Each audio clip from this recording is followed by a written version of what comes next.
Greetings, Bears fans. In today's video, I bring you a lot of news, so don't forget to subscribe to our channel. With the NFL draft now completed, it's time to analyze some free agents the team might consider signing. Our previous draft coverage was well received by everyone who followed the updates. Recently, we posted a video discussing undrafted free agent targets, and it's definitely worth checking out if you haven't already. It's important to note that when the clock strikes 4 p.m. Eastern Time and 3 p.m. Central Time, free agent signings will no longer impact the compensatory pick formula for next year's draft. Therefore, I don't expect teams to make signings until after 3 p.m. today. While I'm not suggesting there will be a huge wave of signings immediately over the next few days and weeks, we will likely start seeing some free agents joining new teams since it won't affect compensatory picks. Teams positioned to receive compensatory picks will maintain that status after today. Before diving into the potential free agent targets, I want to raise a question. What do you think is the team's biggest need? If you had to guess, what would you say is the biggest concern on this roster? Feel free to share your thoughts in the comments section. Some might argue that the running back position is the most pressing issue. I have a few running backs in mind that we're going to discuss. Let's start with a player who was once an All-Pro and had an outstanding career, but suffered a significant injury in 2023, missing most of that season and about half of the previous one. The Bears did not heavily address the running back position until they selected one in the 7th round.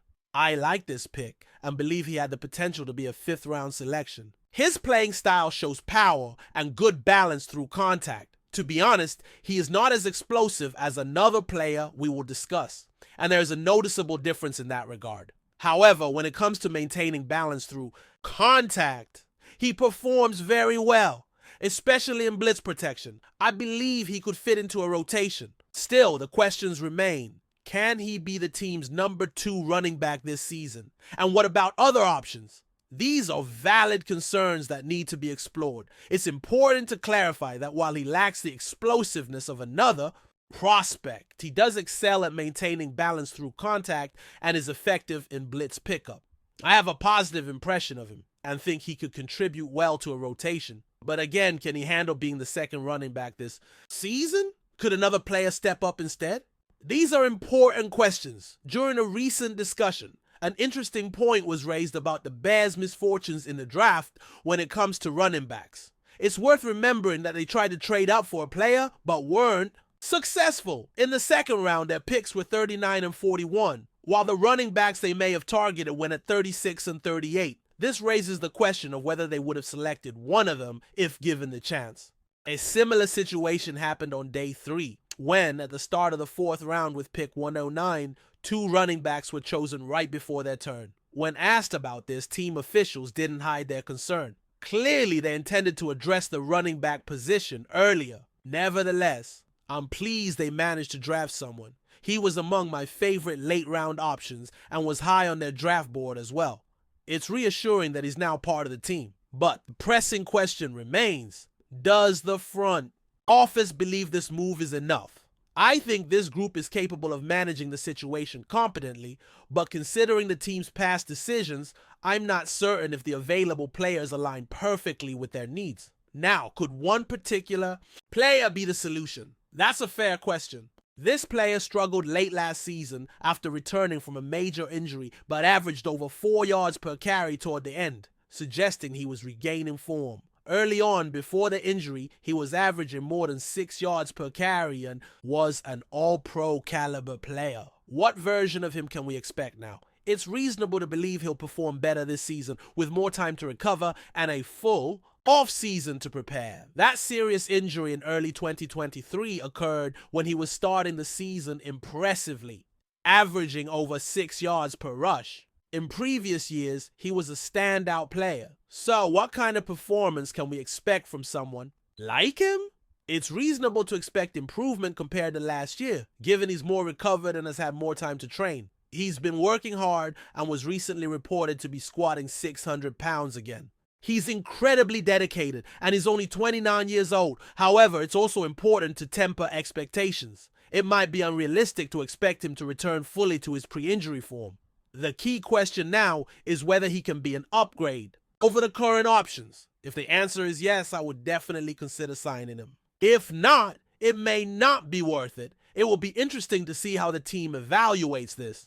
I would recommend inviting him for a workout, conducting a thorough medical evaluation, and assessing his current ability before making any decisions. Another player worth considering had a remarkable comeback last season. He dealt with multiple injuries early in his career, and if I'm not mistaken, is still only 26 years old. Last year, he nearly reached 1,000 rushing yards and scored 9 touchdowns. He was impressive in the first 2 games, drawing praise from many, but his production tapered off later in the season as the team began rotating other running backs more frequently. I believe that in a shared role, he could be a reliable contributor. However, the same question remains. Does he represent a clear upgrade over the current backs? Maybe, maybe not.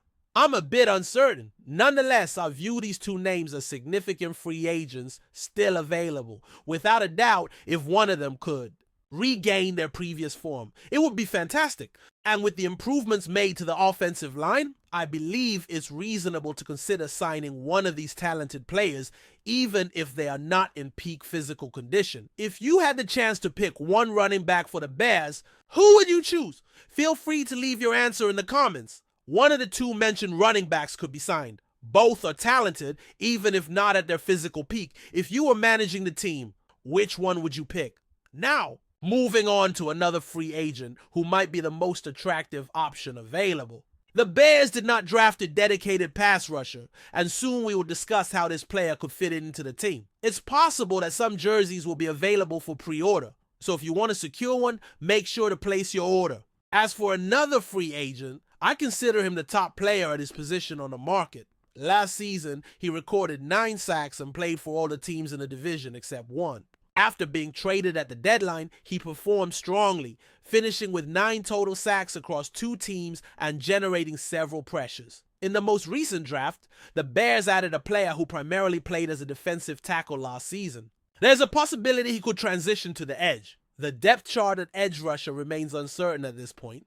I wonder how the rotation will shape up. Will players be asked to take on new roles? That seems like a real possibility. If the plan is to use someone more versatile, other players will need to fill out the depth at edge. Personally, I would prioritize bringing in an established edge rusher and aim to add someone with good potential. There are important aspects to consider regarding the integration of a flexible athlete who can function effectively in both interior and exterior roles. In this scenario, potential alternatives include Montez Sweat, Diowembo, and Austin Booker. Daniel Hardy mainly serves as a player for special teams.